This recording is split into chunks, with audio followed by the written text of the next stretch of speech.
dalam pendidikan terdapat beberapa landasan. Landasan yang pertama, landasan filosofis. Landasan ini membahas hakikat dan tujuan pendidikan secara mendalam. Pendidikan dipahami sebagai proses untuk mengembangkan manusia secara utuh dengan pertanyaan-pertanyaan mendasar seperti apa itu pendidikan, mengapa penting, dan apa tujuannya. Kajian filosofis ini membantu memberi arah dan makna bagi seluruh praktik pendidikan. Landasan kedua yaitu landasan sosiologis, yaitu pendidikan terjadi dalam lingkungan sosial di mana terjadi interaksi antara pendidik dan peserta didik. Keduanya saling memengaruhi dan bisa saling bertukar peran. Oleh karena itu, pendidikan harus sesuai dengan nilai-nilai sosial dan kebutuhan masyarakat agar hasilnya relevan dan berdampak. Landasan yang ketiga yaitu landasan legalistik atau hukum. Nah, pendidikan harus berjalan berdasarkan aturan hukum yang sah agar proses dan kebijakannya adil, jelas, serta melindungi hak dan kewajiban semua pihak. Hukum juga menjadi acuan dalam penyelenggaraan dan pengembangan pendidikan nasional. Yang keempat, landasan kultural.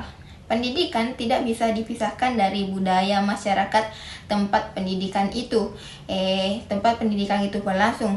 Karena nilai-nilai, norma, dan tradisi budaya harus menjadi bagian dari proses pendidikan agar pendidikan mampu melestarikan dan mengembangkan kebudayaan.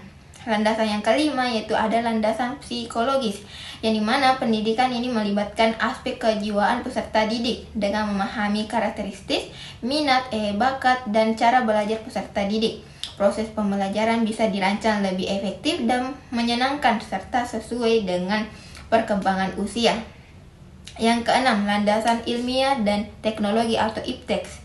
Pendidikan berperan penting dalam pewarisan dan pengembangan ilmu pengetahuan, teknologi, dan seni. Oleh karena itu, proses pendidikan harus mengikuti perkembangan IPTEX agar peserta didik siap menghadapi tantangan zaman. Yang ketujuh, landasan ekonomi. Nah, pendidikan berhubungan erat dengan kondisi ekonomi masyarakat. Akses, kualitas, dan keberlanjutan pendidikan seiring dipengaruhi oleh faktor ekonomi. Pendidikan yang baik juga mampu meningkatkan kesejahteraan dan produktivitas masyarakat. Yang kedelapan, landasan historis atau sejarah. Sejarah pendidikan memberikan wawasan dan pelajaran dari masa lalu, baik dari pengalaman nasional maupun internasional. Hal ini penting sebagai dasar evaluasi dan inovasi dalam pengembangan pendidikan masa kini dan masa depan. Yang kesembilan, landasan religius, yaitu pendidikan yang berdasarkan nilai-nilai agama menjadi fondasi utama karena agama mengajarkan kebaikan, moral, dan tujuan hidup. Dengan konteks Islam, pendidikan didasarkan pada Al-Quran dan hadis untuk membentuk manusia yang beriman, bertakwa, dan berakhlak mulia. Selanjutnya, asas-asas pendidikan ada dua asas, yaitu yang pertama asas Tutwuri Handayani.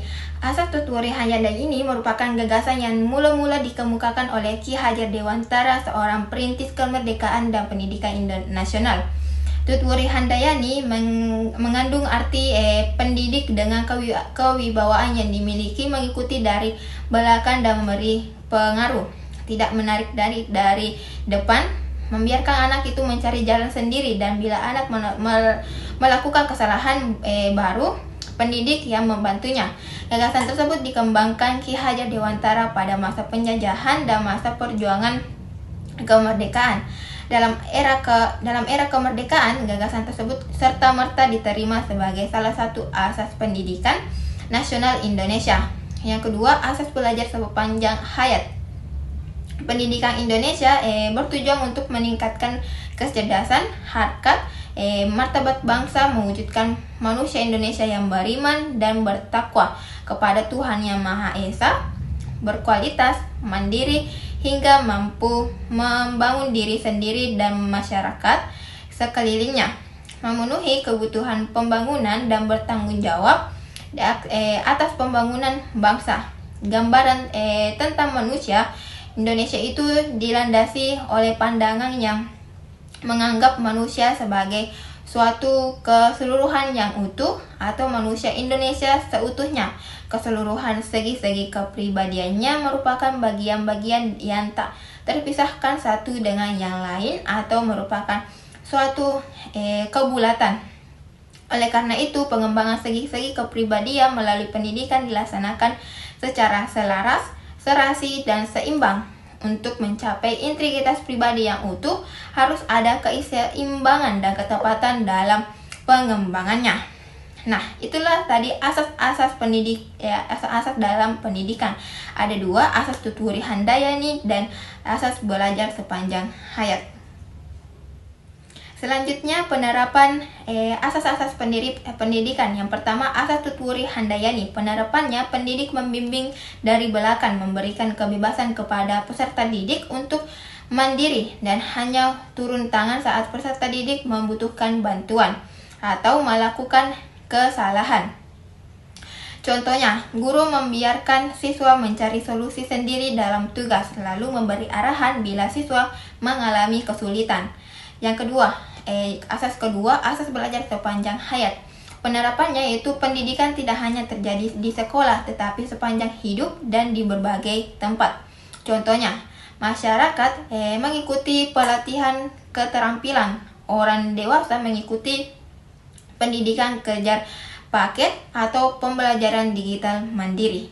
Nah, itulah tadi penerapan asas-asas pendidikan.